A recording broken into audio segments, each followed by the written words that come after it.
करने दो। उद्धव ठाकरे जी ने आवाज उठाने के बाद उनके बैग और उनके हेलीकॉप्टर चेक होने लगे। उद्धव जी ने जब आवाज उठाया क्या चल रहा है, तब ये चुनाव आयोग को ये सब नौटंकी करनी पड़ रही है।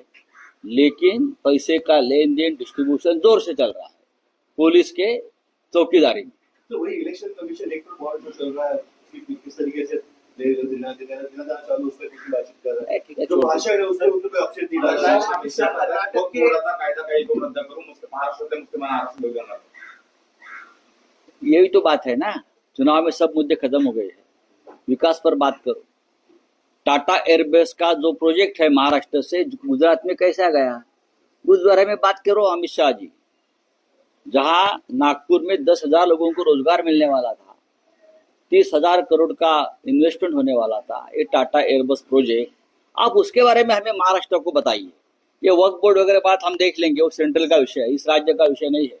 All India personal law board के मौलाना है, उन्होंने कहा है कि वोट जिहाद के जो सर्वोच्च सेनापति है शरद पवार है, उद्धव ठाकरे का भी नाम उन्होंने लिया है, जिसको लेकर बीजेपी जो है सीधा देखिए ये सब बीजेपी के लोग बीजेपी के पेरोल पर होते हैं, ऐसे कुछ लोग होते हैं वो बात करते हैं, उसके ऊपर ध्यान मत दीजिए।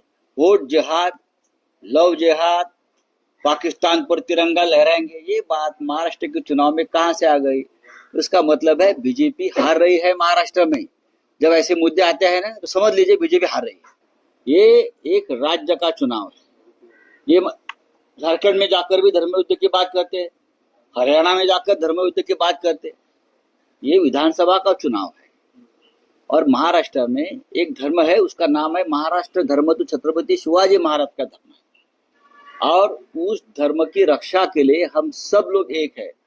और जिसमें बीजेपी और एकनाथ शिंदे जैसे लोग नहीं है, उनका धर्म अलग है, हिंदू मुसलमान और कुछ नहीं उनके दिमाग में।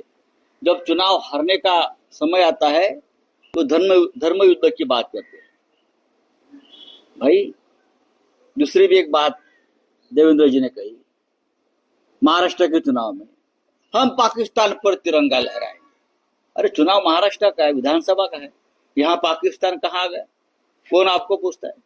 पहले जाओ, जो पाकिस्तान ऑक्युपाइड जो कश्मीर है ना, उसके ऊपर जाकर तिरंगा लहराइए, फिर पाकिस्तान की बात करिए। क्या आपकी हिम्मत हमने देखी? चाइना घुस गया है लद्दाख में, हमारी जमीन खा गया है, उस जमीन पर जाकर तिरंगा लहराइए। आप जाइए वहां, और भी जगह है मणिपुर जैसी, जहां प्रधानमंत्री आप तक जाकर तिरंगा नहीं लहरा पाए हैं, वहां जाकर आप तिरंगा लहराइए। कश्मीरी पंडितों की घर वापसी करिए, ऐसे बहुत से वादे आपने किए हैं, संविधान की रक्षा कीजिए। कौन सी धर्म युद्ध की बात आप करते हो? आपको क्या धर्म के बारे में मालूम है? आप तो धर्मद्रोही है। एक राष्ट्र धर्म है, एक महाराष्ट्र धर्म है, जिसके लिए हम लोग जान देने को तैयार है। सिर्फ चुनाव आते हैं तो धर्म युद्ध की बात करने वाले में हम लोग नहीं है। किसी ने उसका उपचार करना चाहिए, जांच करनी चाहिए, लोग क्या बोल रहे हैं। चुनाव आते हैं तो धर्म युद्ध की बात करते हैं।